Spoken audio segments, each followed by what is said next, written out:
কাপড়টি ঠিক আছে সব।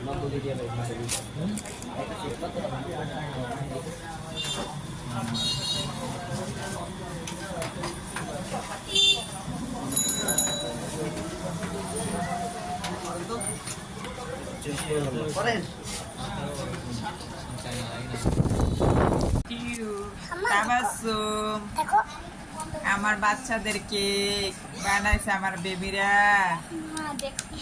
আমার মেয়ে বানাইছে, খুব সুন্দর ভালো পারে।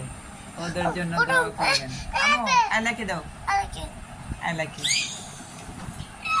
বিসমিল্লাহ, খেতে অনেক দারুণ হয়েছে। চিনি হয়েছে না?